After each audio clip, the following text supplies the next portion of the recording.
Welcome back to our conversation with local boy made good Steve Kornacki from MSNBC and NBC News, and author now of The Red and the Blue. So, Steve, this didn't make it into the book because I know you had such an avalanche of material there, but you brought me up off my couch in late 2015. I was watching you on MSNBC. And you started comparing the rise of then-candidate Donald Trump, and particularly his ability to survive and prosper in the wake of verbal gaffes that everyone in the mainstream press thought would have torpedoed him. And you compared that with the rise of John Silber, the late John Silber, the Boston University president who came out of nowhere to win the 1990 nomination for governor in the Democratic Party here in Massachusetts.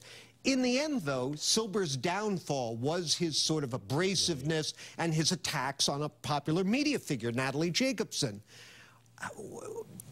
Talk a little bit about the change between now and then. It brought Silber down. It just seems to be jet fuel for Trump. It's fascinating, and it's about the relationship between politicians and the media, between how both tribes, political tribes, view the media, too, because Silber, the term with him, remember, was the Silber shockers. Yeah. These wildly politically incorrect statements that would rain down all of this sort of torment on him from the media, from the political class. Often about immigration, too. Yeah, and they were, right, these sort of hot-button cultural issues. Yeah. But yes, they were fuel for his campaign. And then you mentioned Natalie Jacobson. It is interesting to think. Natalie Jacobson, in that interview, sinking Silber in '90, fast forward a generation in Donald Trump versus Megyn Kelly in 2016. You know, she's the Fox News anchor in 2016, and he is going after her hard, except it helped him. And I think he was tapping into one more generation's worth of antipathy, sort of populist antipathy towards the media.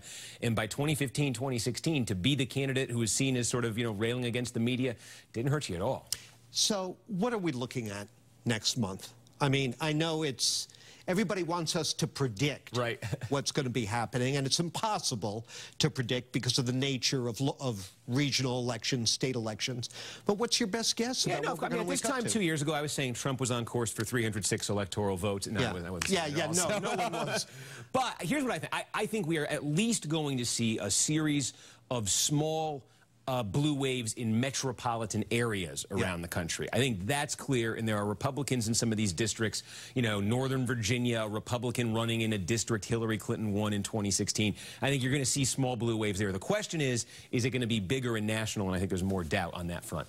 In the House and the Senate? In the House. The Senate is a totally different battlefield because it's in so many Trump states. The Republicans right now, I think, are looking very good to hold the Senate. So you're not guaranteeing a Democratic takeover of the House by any means. No, I'm not there. I'm not there. Yeah. You know, gun to my head, I'd say if I have to choose, they're going to get it. But I could see them falling short of that. Wow. Well, we'll be watching. We'll be continuing to watch you, and I recommend The Red and the Blue for the politically aware member of your family, and that's probably you if you're watching us this morning. Steve, thanks. Thank you. Appreciate it. Good to have you here. Thanks. Steve Kornacki, that's it for our time right now. Going to send it over to my colleagues for more WBZ News.